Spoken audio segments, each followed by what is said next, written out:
Well, he's no stranger to the spotlight. Last year, Councilman Loniel Greene was shot in West Nashville by two teenagers. Tonight, he is under the microscope once again for posting bail for a man accused of a horrific domestic assault. And there are graphic jailhouse phone calls that lay out Councilman Greene's possible intentions to keep that victim from testifying. Chris Conti is here with us now. Chris, this actually started a few weeks ago. It did, and we actually confronted Councilman Greene at City Council last week about it. For the last 2 weeks, we have been in touch with District Attorney Glenn Funk, making him aware of the disparities we uncovered surrounding this questionable bond. And tonight, Councilman Greene's actions are at the center of a searing legal motion.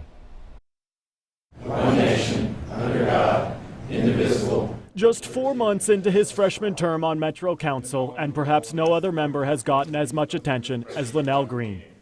This story begins on Christmas, where, according to an affidavit, Greene's cousin Tavares Buchanan allegedly beat his girlfriend. It says Tavares picked up their child's Power Wheels Jeep and threw it on top of her. He then dragged her around by the hair and was punching and kicking her in the ribs.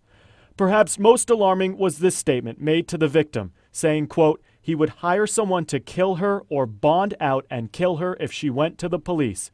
News Channel 5 can confirm it was Councilman Greene who paid for Buchanan's bond. We need to speak to you for a minute. We need to speak to you for a minute about Mr. Buchanan. Sir. We tried to ask Councilman Greene about his involvement in all of this at last week's council meeting. We've been trying to catch up with you all day here. Then today, a motion filed by the district attorney's office to revoke Buchanan's bond.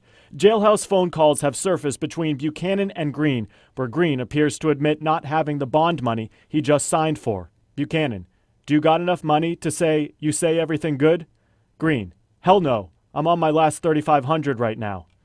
The DA's office alleges Greene wanted to keep the victim from testifying. Greene, don't say too much on the phone. I got you. But listen, let this be a lesson.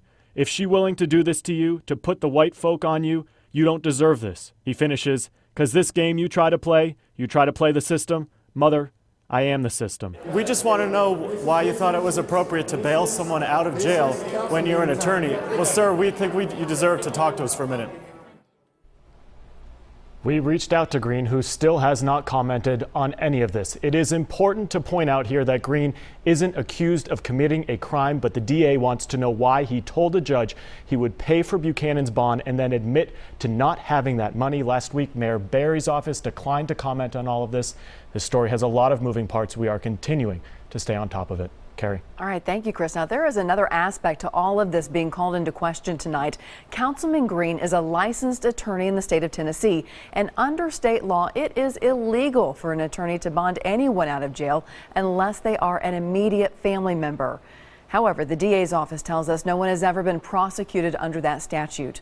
One legal expert weighed in on that today. Ignorance of the law, particularly for an attorney, is no excuse, and the fact that lawyers will mostly, to best of my knowledge, follow the law. The propriety of it may be something that the voters might consider later on. But there's nothing illegal about that as best I can see.